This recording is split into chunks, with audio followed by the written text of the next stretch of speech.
أعوذ بالله السميع العليم من الشيطان الرجيم بسم الله الرحمن الرحيم والصلاة والسلام على سيدنا محمد المنقذ من الضلال وعلى آله وصحبه أجمعين.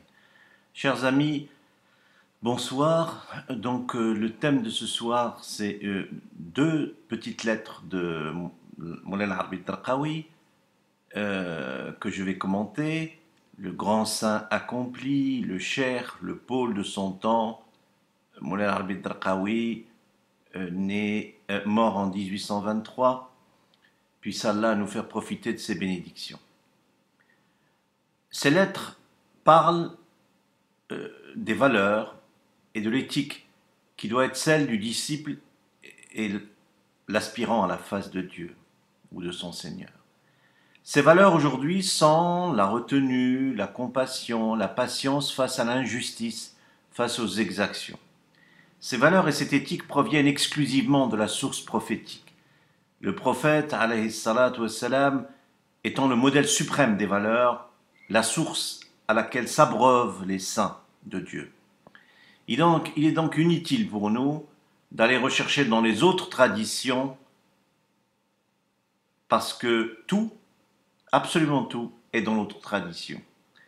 Beaucoup d'auteurs dans l'histoire contemporaine se sont leurrés en pensant que ce soufisme s'était inspiré des grandes traditions asiatiques. C'est le comble de l'erreur. Alors je vais vous lire la première lettre, là. Elles sont courtes toutes les deux. Occupez-vous de ce que votre Seigneur vous a ordonné, et non pas de vous-même, au cas où quelqu'un vous témoigne de l'hostilité, qu'il soit un des vôtres ou non. Car si vous ne vous défendez pas vous-même, Dieu vous défendra et s'occupera de votre cause. Mais si vous vous défendez vous-même et vous vous occupez de votre cause, il vous la laissera gérer, exalté soit-il, et vous serez impuissant, car Dieu qui est puissant sur toute chose. Le maître vénérable, le saint Qasim al-Khassasi, que Dieu soit satisfait de lui, a dit « Ne t'occupe guère de celui qui te nuit, mais occupe-toi de Dieu, il l'éloignera de toi, car c'est lui qui l'incite contre toi pour qu'il éprouve ta sincérité. » Mais beaucoup d'hommes se trompent en cette question. Si vous vous occupez de celui qui vous nuit, son action nuisible continuera en même temps que votre péché. Fin de la première lettre. Alors, ailleurs, Moulay Al-Arabi Al-Tarqawi dit cette parole que je vais vous lire. Ne te préoccupe pas de celui qui te porte tort, mais préoccupe-toi de celui qui l'a envoyé à toi pour t'éprouver. Il l'éloignera de toi, il t'en débarrassera. Cela signifie que si tu te souviens de Dieu, que tu l'invoques constamment, Dieu à qui n'échappe rien, et qui t'a peut-être envoyé cette personne qui te sermonne juste pour t'éprouver, eh bien, Dieu le Très-Haut l'éloignera de toi.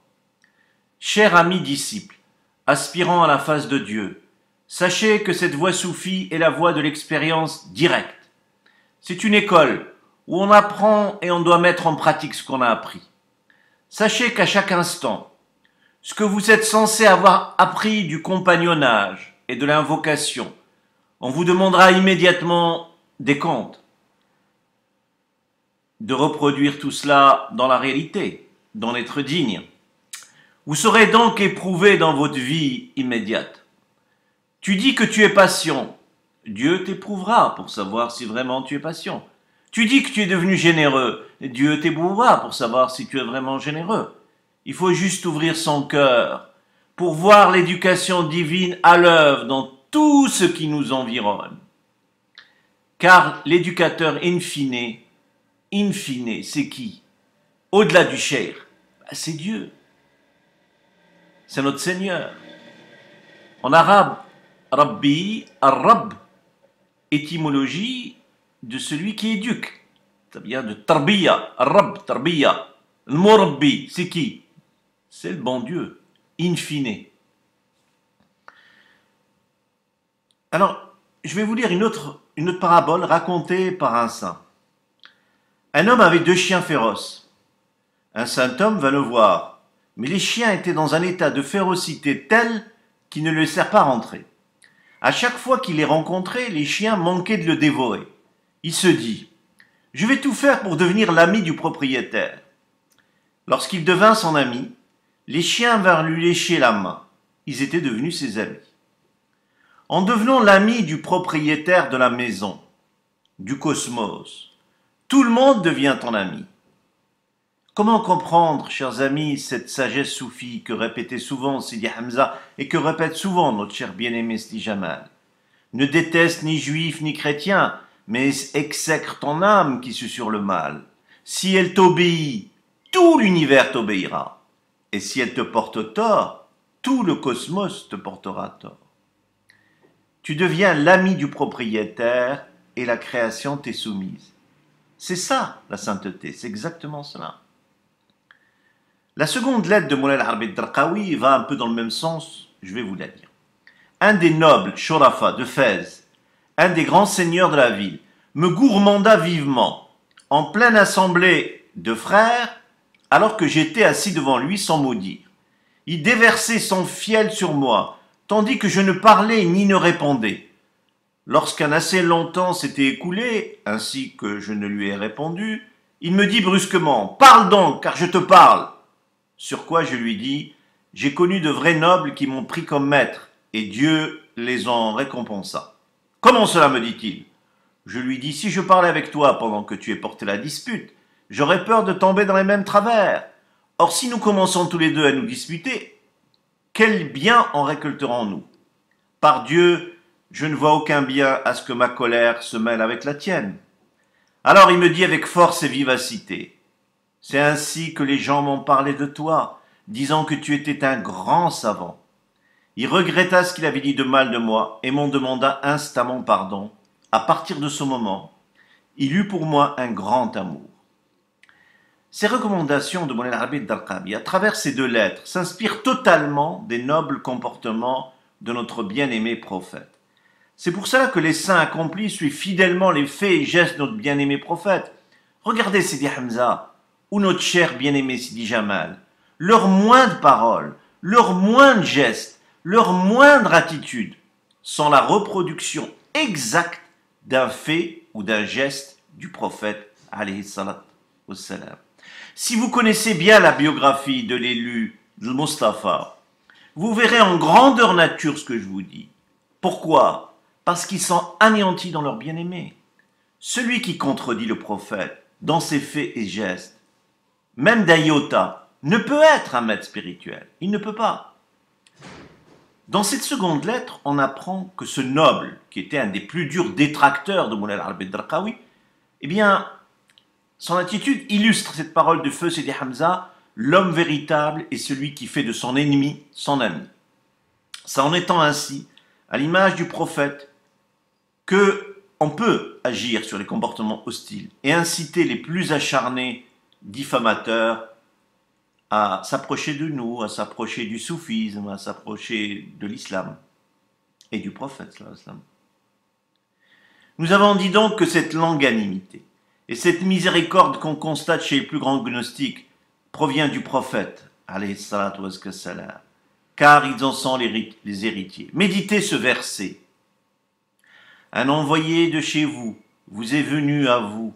Les difficultés que vous subissez lui pèsent lourd. Il est animé d'une immense sollicitude pour vous. Il est compatissant et miséricordieux envers les croyants. Il disait, alayhi salatu wassalam, aussi dans un hadith, l'intrépide, le valeureux, n'est pas celui qui se met hâtivement en colère, mais l'intrépide, le valeureux est celui qui se retient et se maîtrise au moment de la colère. Au pire moment de sa vie, lorsque les exactions de son peuple atteignirent leur paroxysme, une virulence inimaginable, et que Dieu lui envoya à Taïf, à la ville de Taïf, l'ange lui dire, si tu le veux, si tu le désires, Dieu est prêt à rassembler, à réunir ces deux montagnes sur eux. Il répondit, non, ô Seigneur, pardonne-leur, car ils ne savent pas ce qu'ils font. Peut-être susciteras-tu d'entre eux une descendance vertueuse qui croira en toi et t'unifiera. Ils voulaient que leur descendance soit pardonnée. C'est le summum de la miséricorde. Il n'y a pas plus miséricordieux que cela. Réfléchissez. Si Sidna Mohammed n'était pas patient, compatissant, longanime, miséricordieux, il n'aurait pas été une miséricorde pour les mondes. وَمَا أَرْسَلْنَاكَ إِلَّا رَحْمَةً لِلْعَالَمِينَ. Il n'aurait pas été cela. C'est en étant ainsi que tu peux faire parvenir le message à tous. Dieu lui dit dans les moments les plus difficiles, et patiente, comme ont patienté les plus patients des prophètes, ceux qui ont une volonté forte. Alors, parmi ces prophètes, il y en a 5. C'est Abraham, Sayyidina Isa, alayhi salam, Sayyidina Nuh, Sayyidina Moussa, je crois, et Sayyidina Muhammad sallallahu alayhi wa sallam. De la même manière, le gnostique, le Arif Billah, supporte avec patience les exactions, car il a un projet de réforme, d'éducation des créatures de Dieu. Il doit être ainsi. Il voit toutes les créatures non comme des ennemis, mais comme des amis en gestation, en développement. La station du gnostique, c'est la miséricorde. Son projet, c'est de faire parvenir le message à tous. Lorsque le prophète sallallahu alayhi wa sallam, a perdu son oncle et protecteur Hamza, dans les conditions qu'on sait, on lui a arraché le foie, qu'on a donné à Hind, femme de Soufiane, pour le dévorer, le manger. Il était tellement triste que sur le terrain de bataille, après la mort de son oncle, il a commencé à prier Dieu. Et c'est le seul moment dans la biographie du prophète où Sayyidina Mohammed a voulu demander à Dieu de se venger. Mais Dieu a fait descendre un verset sur lui. Et qu'est-ce qu'il lui dit?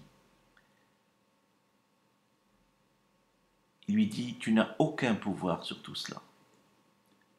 Laysa laka min al-amr shay'. Dieu le préparait pour devenir la miséricorde personnifiée. Tous les saints ne sont pas de ce calibre.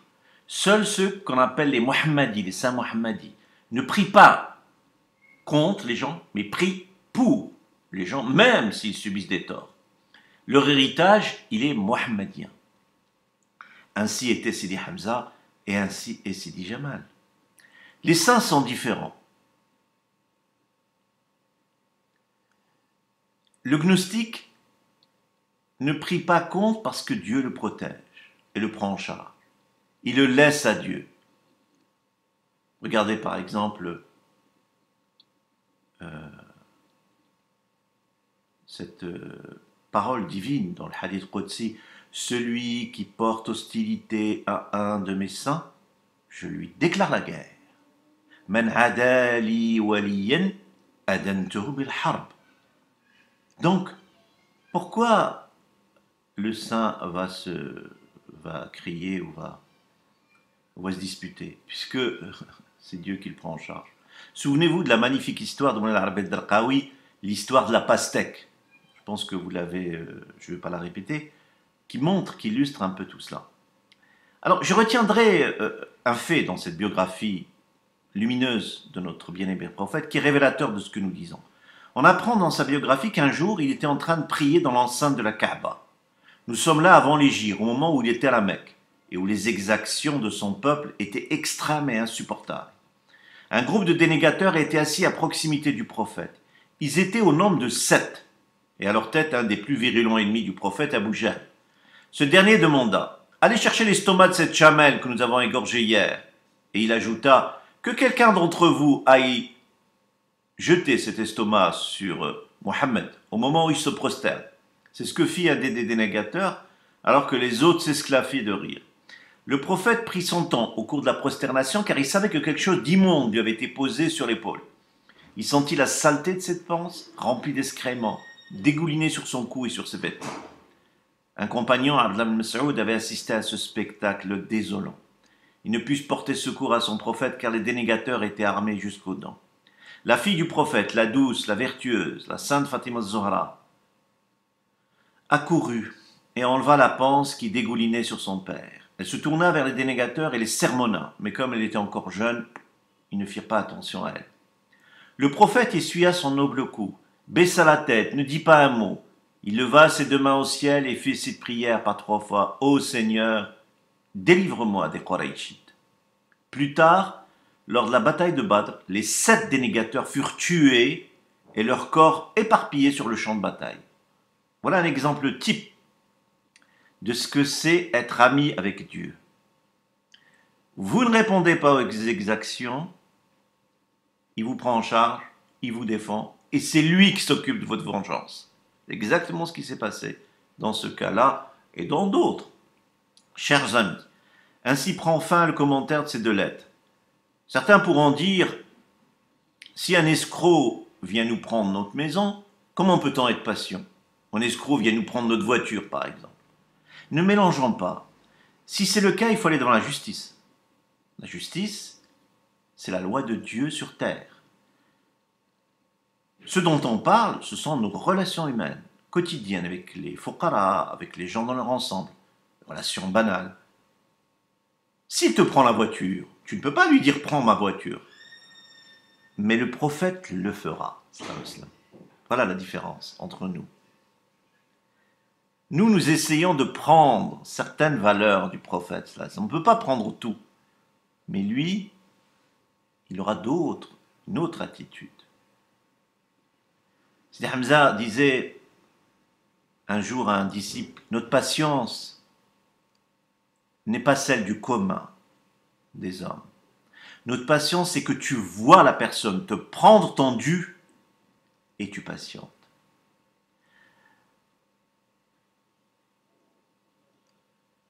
Je vais vous raconter une anecdote. Un jour, nous étions un groupe de fuqara de la ville de Rabat.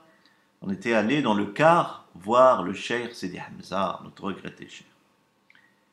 Et sur la route, le retour, le chauffeur a été infect avec nous.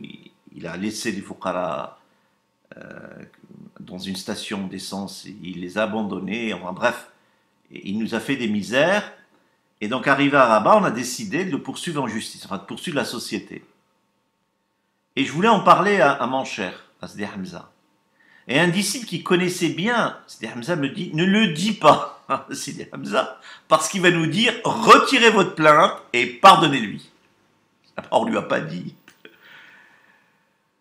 Le maqam, la station de l'excellence, de l'ihsan, n'est pas facile, chers amis. Vous ne pouvez l'atteindre que si vous aimez tous les serviteurs de Dieu. Et cette connaissance de Dieu, à ce maqam, dans cette station, suppose le pardon, l'amour pour toute personne, pour toute créature. Voilà, je vous remercie et très bonne soirée.